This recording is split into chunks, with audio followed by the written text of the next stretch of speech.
Nearly 1 week after what some are calling a storm of a generation swept through this country in Michigan and in places like Buffalo, killing dozens of people, the cleanup has started. What does that mean for that city and for Detroiters who are trying to help?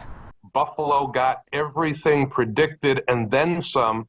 It was a Christmas weekend few will forget across many parts of the country, including here in Michigan and down the road in Buffalo, New York, a city just a few hours away that's still slowly shoveling and melting out of unimaginable conditions. And to hear that there's so much care and concern in Detroit for the city of Buffalo certainly means a great deal to us, particularly at this difficult time. Believe it or not, these are people's actual homes, frozen top to bottom.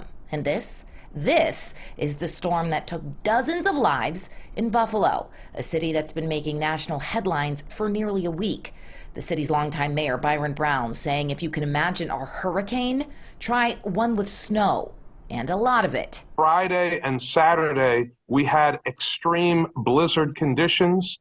Meteorologists called it a bomb cyclone. We had wind gusts up to 79 miles per hour. You could feel your home shaking.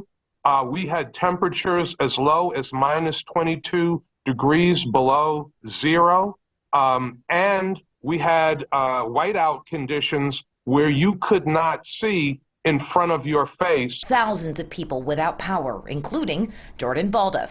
People are dying from carbon monoxide poisoning and, freezing. And it's just, you can't ever fully prepare for these types of situations. Jordan's from Buffalo, but has called Michigan home for the past 12 years. Like many people, he too was just excited to head home for the holidays. In fact, he and his fiancee were planning an engagement party with family, but that never happened. In fact, they were just able to get back to Ann Arbor yesterday. You think it's going to stop and it doesn't. So I think I snowblowed every hour for 2 days straight. And through it all, the world has been watching, including many of us right here in Detroit, just wondering how can we help, especially those dozens of families now burying loved ones ahead of a new year instead of celebrating. What does it mean to you to hear folks from over here really willing and ready to help out? Detroit knows Buffalo well, and Buffalo knows Detroit well. Proud people, resilient people, folks that really care about their neighbors and care about their community. Two cities with similar tales that in the end show up for one another.